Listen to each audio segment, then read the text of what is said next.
मेहरबानी। हाणे आऊं साईं मोहतरम नवाज़ मलाह खे गुज़ारिश कंदुसि त पाण अचनि ऐं कंहिं शाइर असांजे ॻाल्हि में दम आहे कसम आहे अवां ते हुस्न ख़तम आहे कसम आहे। असांजे ॻाल्हि में दम आहे कसम आहे अवां ते हुस्न ख़तम आहे कसम आहे। अवां जो रंग ऐं अंग अंग आहे किताब जीअं अवां जो रंग ऐं अंग अंग आहे किताब जीअं असांजे दिलि ते रक़म कसम अवां जो रंग ऐं अंग अंग आहे किताब जीअं असांजे दिलि ते रक़म कसम असांजी सोच नज़र आहे मसे पुगी तां ते असांजी सोच नज़र आहे मसे पुगी तां ते उन खां पोइ अदम कसम ऐं लॻे थो पाण खे परदनि में लिकायो हूंदी लॻे थो पाण खे परदनि में लिकायो हूंदी चंद्र पूनम में मधमा कसम ऐं छॾे 2020 पर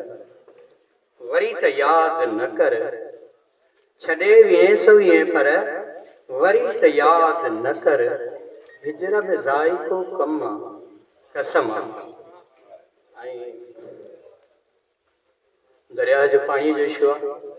कुझु बंदि हूंदी आहे पंहिंजे कलम खे साथी तलवार जा हलायो सिंधू असां पंहिंजो सिंधूअ खे बचायो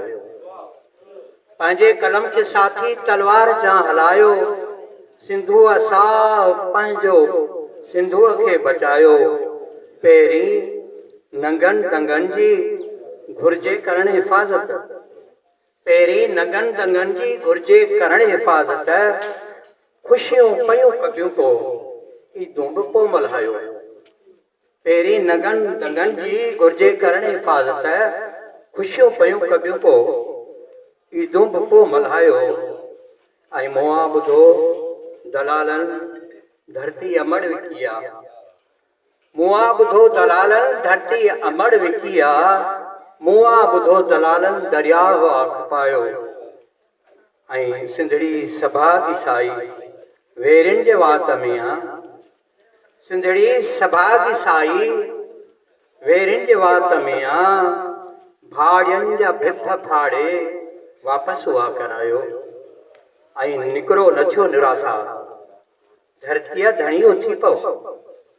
निकिरो न थियो निरासा धरतीअ धणी उथी पओ दुश्मन ते ज़रबकारी सभई मिली लॻायो लिंग लोह जा कयो ऐं हकलूं कयो हथोड़ा लिंग लोह जा कयो ऐं हकलूं कयो हथोड़ा वेढ़ांद जो वरिया न्यापो नवाज़ आयो पंहिंजे कलम खे साथी तलवार जा हलायो सिंधू असां पंहिंजो सिंधूअ खे बचायो फहाशत ते यर ज़ोर वॾो आहे छो हाण फहाशत ते यर ज़ोर वॾो आहे मन में बेहस दाहुनि जो शोर वॾो आहे छो हाण फहाशत ते यर ज़ोर वॾो आहे मन में बेहस दाहुनि जो शोर वॾो आहे ॼाणूं था अॻु बि राज़ानियत हूंदी ही ॼाणूं था अॻु बि राज़ानियत हूंदी ही पर ही अॻु खां बि ज़ालिम दौर वॾो आहे सदियूं पहिरीं मुड़ुस पगूं पाईंदा हा सदियूं पहिरीं मुड़ुस पगूं पाईंदा हा हाण असां वटि मुड़ुस बजाए चोर वॾो आहे सदियूं पहिरीं मुड़ुस पगूं पाईंदा हा हाण असां वटि मुड़ुस बजाए चोर वॾो आहे अॻु माण्हुनि में हिते इंसानियत हूंदी अॻु माण्हुनि में हिते इंसानियत हूंदी पर अॼु जो माण्हू आदम खोर वॾो आहे छो इंसानियत ते को मूल नथो सोचे छो इंसानियत ते को मूल नथो सोचे बाक़ी वहशानियत ते घोर वॾो आहे।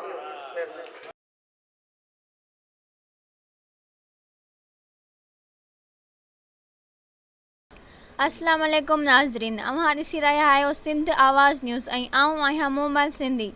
हाज़िर आहे हिन वक़्त जी अहम ख़बर।